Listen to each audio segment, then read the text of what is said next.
Welcome to The Naked Bite. I'm Amber Antonelli, and I want to show you one of my favorite kitchen tools today. This is a Japanese mandolin. It is the most streamlined and the most affordable that you can get. Most of the more expensive ones have like a stand and they're really bulky and wide and hard to store. This one is narrow. I put it in a drawer. It's very easy to clean. It doesn't have, a whole lot of parts. It comes with one blade, and this is what you would use to make really thin slices. And then it comes with 3 other blades that will be, let's see, this is the widest one. And then there's one that's half as wide as this, and then half as wide as that. That's very, very narrow. So I'm gonna show you a couple of different vegetables that I would use this for. And there's also one other thing that you probably do not want to live without, which would be the glove. This is like a woven nylon mesh. It will save your finger. Get rid of that silly guard thing that they give you. You're slicing the tomato and you're like, oh, my hands are safe. And then the tomato slides, the guard moves, and then you've lost a finger. Trust me, this has happened before. Don't even try it. You can put this in the dishwasher, you can put it in the washing machine, and it helps you keep your digits. First thing I wanna start with is a fennel. Okay, this is kind of a crazy looking vegetable, one of my favorites, but slicing it paper thin I think is really important for making the flavor not too strong. So I'm gonna cut off the bottom, and then I'm gonna cut off these tops. These tops are good for vegetable broth, but they can be a little too tough to eat. So I'm just gonna set those to the side. And then I'm gonna cut it in half the longer way.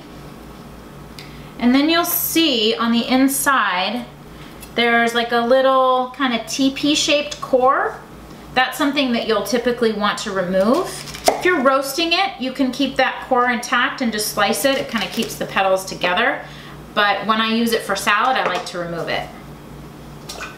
So then I have the mandolin here with just the flat blade. And this little dial here will adjust the thickness. I want to make these pretty paper thin, so I'm going to hold the fennel sideways, and then you're going to end up with little slices like that. You of course can make it thinner or thicker just based on your preference, but I would go pretty much all the way down to the end.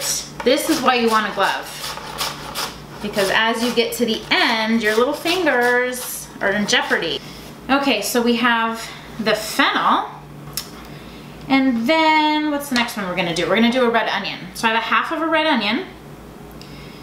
And I really like my onions sliced paper thin, especially in a salad, so that they're not too strong.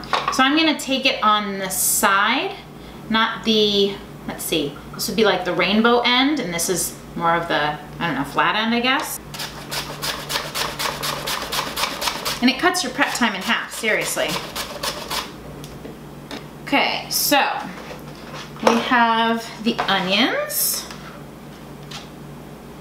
and then I'm going to do the carrot. I'm definitely putting the glove back on for this one. This is the blade I'm going to use. And carrots, because they're so firm, they can be a little bit trickier to handle.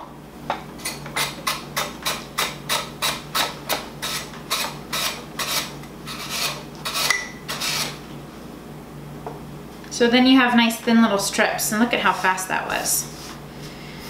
The last one I'm going to show you, and actually probably one of the ones that I use the most, is a zucchini. And this is how I make zucchini pasta, which is a video that you're going to see here pretty soon. I cut off the ends. This same blade that I use for the carrots is what's going to make a fettuccine shape for the zucchini. Adjust the dial a little bit. So then I want to take it the whole length of the zucchini from tip to tail, so to speak, all the way down to where the seeds are, and then I'm going to turn it on its side. Now this little inside part I would save for like a stir fry or some roasted veggie dip. And so now this is the zucchini pasta, and you'll see the technique on how to deal with that in another video. So that's it, Japanese Mandolin 101. There's obviously a lot of other ways that you can utilize this fantastic tool. To buy this, you can click on a link on our website. You can also find the recipe for the zucchini pasta on our website. And I think that wraps up this little demonstration. You can follow us on Instagram, Twitter, and Facebook under The Naked Bite. Thanks for learning how to make healthier choices one naked bite at a time.